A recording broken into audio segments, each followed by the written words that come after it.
به نام خدا. یکی بود یکی نبود، غیر از خدای مهربون هیچ کس نبود.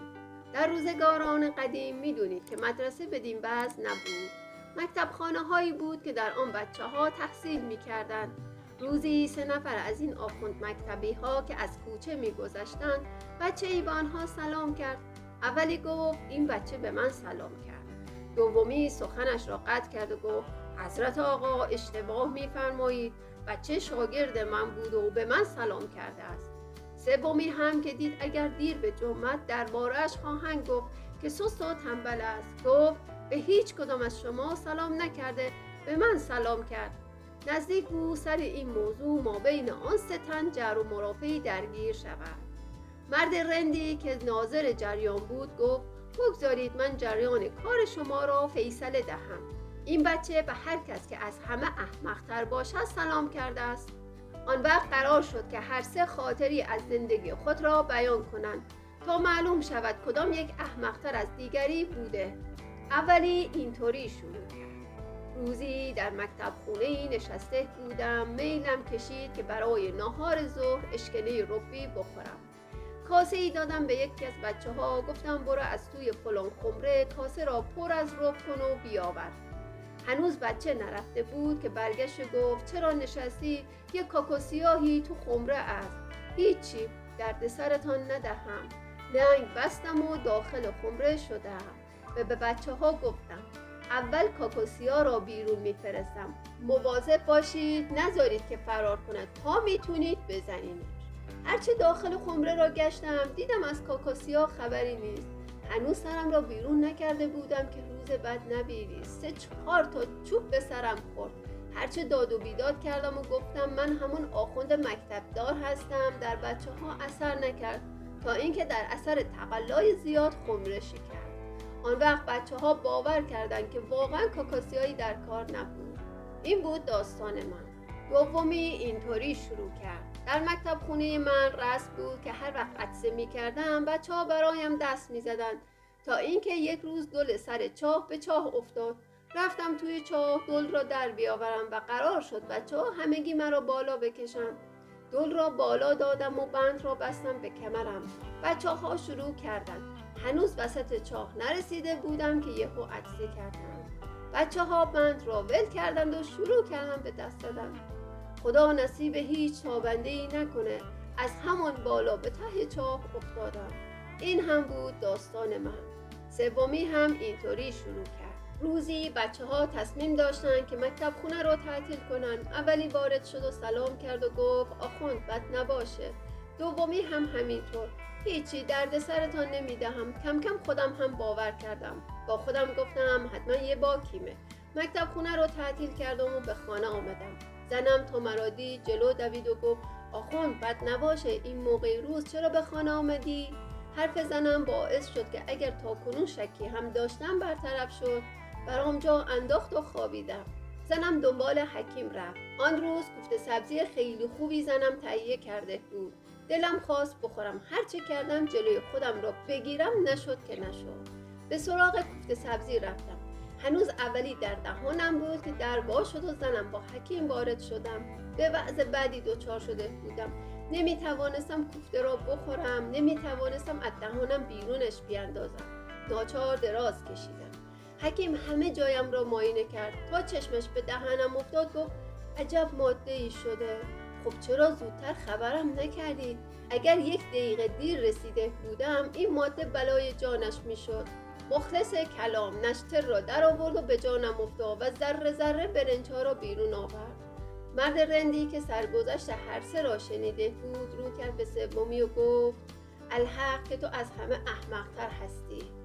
این بچه حتما به تو سلام کرده.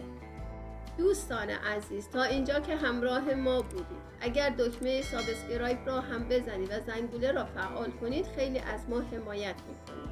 بریم برای داستان دوم. به نام خدا. 2 برادر بودن، یکی تاجر و دیگری خارکش. مرد تاجر 7 پسر داشت و خارکش 7 دختر. از قضا باران سختی باریدن گرفت. 7 شب و 7 روز بارید. مرد خارکش که نتوانسته بود دنبال کار و کسب برود، دستتنگ و گرسنه مانده بود. به توصیه زنش به در خانه برادرش رفت تا پولی از او قرض بگیرد. در خانه تاجر جشن و مهمانی بود. مرد خارکش را به داخل راه ندادند. خارکش ناراحت و ناامید بازگشت و همه چیز را تعریف کرد. خارکش و زنش از قصه چشمهایشان کور شد. دختر کوچک خارکش که از این وضع خسته و دلش به درد آمده بود، کوله باری برداشت و به راه افتاد. رفت و به خرابه‌ای رسید که گربه آنجا می‌گشت. گربه یک جن بود. دختر آنجا ماند. پس از چندی گربه زایید و بد به زبان آمد و به دختر گفت که پیشش بماند. دختر 7 روز پیش گربه ماند. خواست برود، گربه گفت تا 40 من باش و بعد برو. دختر قبول کرد. گربه گفت روز 40 مطلبی به تو میگویم تا عاقبت به خیر شوی. دختر که همین را میخواست پیش گربه ماند. روز 40 گربه یک دست لباس مردانه برای دختر خرید و گفت لباس را بپوش و برو توی آبادی. 40 روز شاگرد نجار، 40 روز شاگرد بقال، 40 روز شاگرد بزاز باش. روز 40 بزازی برایت خوب می شود. به من هم سری بزن. دختر کارهایی را که گربه گفته بود انجام داد. روز 40 در دکان بزازی شاهزاده آمد پارچه بخرد. از دخترک که لباس مردانه پوشیده بود پرسید اسمت چیست؟ گفت امیر. شاهزاده عاشق بزاز شد، اما او پسر بود و نمیدانست چه کار کند. به قصر رفت و بزاز را خواست و به بزاز گفت برو تحقیق کن ببین شاگردت پسر است یا دختر. گمان کنم دختر باشد. فردا شاهزاده و بزاز و شاگرد بزاز به شکار رفتند. از قضا تیری به دندان دخترک خورد و دندانش شکست، اما دخترک گریه‌وزاری نکرد. از شکار برگشتند به خانه. دخترک که دید استادش خیلی سعی می‌کند راز او را بفهمد، شبانه از آنجا گریخت.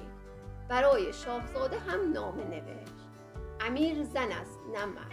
چشم‌های امیر تو را کشت.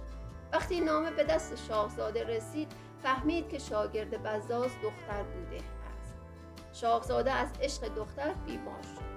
طبیبان گفتند که باید هر جور شده دختر را پیدا کنید. شاهزاده به راه افتاد تا دختر را پیدا کند. همه جا میگشت. میگفت مروارید میدهم، خنده میستانم تا از روی شکستگی دندان دخترک را بشناسد. از 7 مرواریدی که شاهزاده به همراه داشت 6 تا را داده بود به این و آن، فقط یکی برایش مانده بود. رسید به در خانه گربه.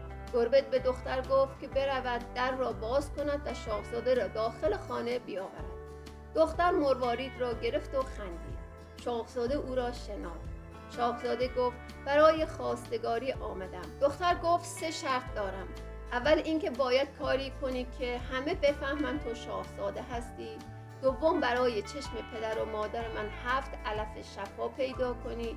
سوم اینکه باید عروسی ما هم مثل شاهزادگان باشد. شاهزاده همه را قبول کرد. به کمک گربه 7 علف شفا را پیدا کردند و به خانه دختر رفتند. بعد هم به قصر رفتند و جشن عروسی برپا کردند. دوستان و همراهان عزیز، این ویدیو رو تقدیم حضور با ارزش شما کردیم.